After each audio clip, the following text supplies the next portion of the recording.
பயத்தில் இருக்கிறாங்க. இப்போ நாங்கள் சேர்ந்ததும் இன்னும் பயம் வந்துடுச்சு. இன்னும் போக பார்த்தீங்கன்னா நாங்கள் வேகமாக போவோம், அவங்க ஸ்லோ ஆயிடுச்சு. டபுள் இன்ஜின் இல்லை, இது டப்பா இன்ஜின். குஜராத் மகாராஷ்டிராவில் தான் வந்து போதை கலாச்சாரம் அதிகம் இருக்கு. அது பாஜக ஆளக்கூடிய மாநிலம் முதலமைச்சர் பேசுறேன். அதாவது நான் சொல்லிக்கிறேன், பஞ்சாபை மிஞ்சுகின்ற மாநிலம் தமிழ்நாடு. போதை கலாச்சாரம் இவ்வளோ உதாரணங்கள் நான் கொடுத்திருக்கிறேன். இது போன்ற உதாரணங்கள் வேற மாநிலத்தில் கொடுக்க முடியுமா? முதலமைச்சரால் கொடுக்க முடியுமா? ஏதாவது கொடுக்க முடியும், உதாரணங்கள் கொடுக்க சொல்லுங்க. இப்ப நான் இவ்வளவு உதாரணங்கள் கொடுத்துட்டு இருக்கிறேன்ல. இப்ப சமீபத்தில் பாத்தீங்கன்னா அவர் பேர் சாதிக், அவர் ஜாஃபர் சாதிக்னு ஒருத்தரை பிடிச்சாங்க. அமலாக்கத்துறையில டெல்லியில இருந்து பிடிச்சாங்க, நார்கோட்டிக் பியூரோல பிடிச்சாங்க. பிடிச்சு பார்த்தா விசாரணை பார்த்தா தமிழ்நாட்டில் ஜாஃபர் சாதிக் 3000 கோடிக்கு போதை பொருள் வித்திருக்கிறார். இவர் யாருன்னா திமுகவுடைய உறுப்பினர் மட்டும் இல்ல, திமுகவுடைய அயலக தலைவர், அயலக செயலாளர் இன்டர்நேஷனல் டிஎம்கே இன்டர்நேஷனல் விங் உடைய செக்ரட்டரி ஜாஃபர் சாதிக்.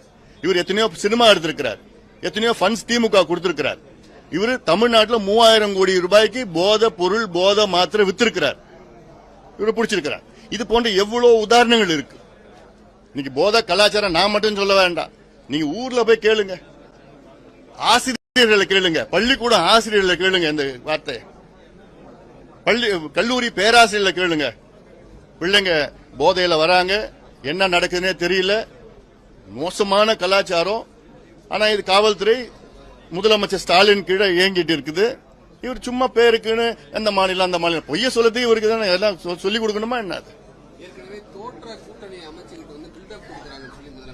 அதாவது கடந்த தேர்தலில் திமுக வெற்றி பெற்றதுக்கு காரணமே எதிர்கட்சி சிதறி கடந்த ஒரு சூழல்.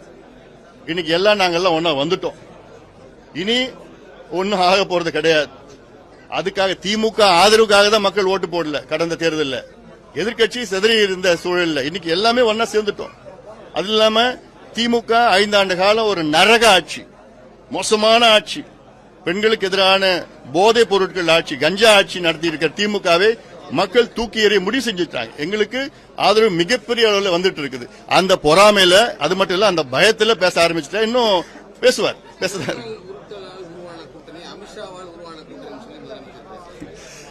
இது ஏதாவது அந்த பயத்துல பேசுறதுதான் இதெல்லாம். இல்ல அதான் என்ன, எந்த மிரட்டல, எந்த உருட்டுல, நாங்க மனப்பூர்வமா இந்த கூட்டணி நாங்க சேர்ந்திருக்கிறோம்.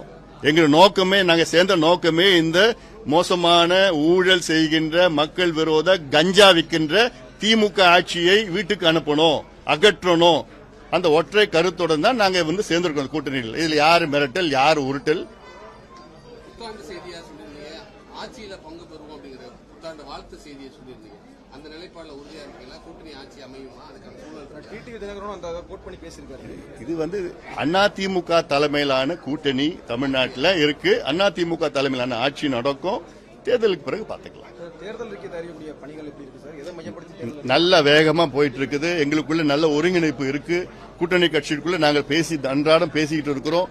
நல்ல ஒருங்கிணைப்பு இருக்கு, உற்சாகமா இருக்கு. எங்க தொண்டர்கள், அனைத்து கட்சி தொண்டர்களும் இன்னைக்கு நல்ல உற்சாகத்தோட இருக்கிறாங்க. சீக்கிரமா எங்க கூட்டணியை நாங்க முடிவு பண்ணிட்டோம். அதனால கீழே லெவல்ல, கிராஸ் ரூட் லெவல்ல, கிராம லெவல்ல எங்க கூட்டணி தொண்டர்கள் எல்லாமே அவ்வளவு சந்தோஷமா ஒருத்தருக்கு நல்ல புரிதல் வைத்துக்கிட்டு வேகமாக களத்துல இருக்கிறோம். திமுக யாரும் கிடையாது, களத்துல இல்ல, யாருமே இல்ல. அங்க பயத்துல இருக்கிறாங்க. இப்ப நாங்க சேர்ந்ததும் இன்னும் பயம் வந்துடுச்சு. இன்னும் போக பாத்தீங்கன்னா நாங்க வேகமா போவோம், அவங்க ஸ்லோ ஆயிடுச்சு. நீங்க இதை அவரை கேட்கணும். இல்ல பேசிட்டு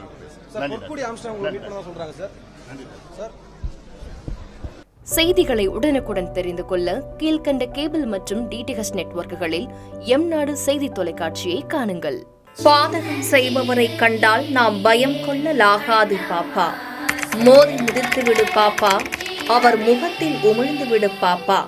அண்மை செய்திகளை உடனுக்குடன் தெரிந்து கொள்ள இணைந்திருங்கள் எம்நாடு தொலைக்காட்சியுடன்.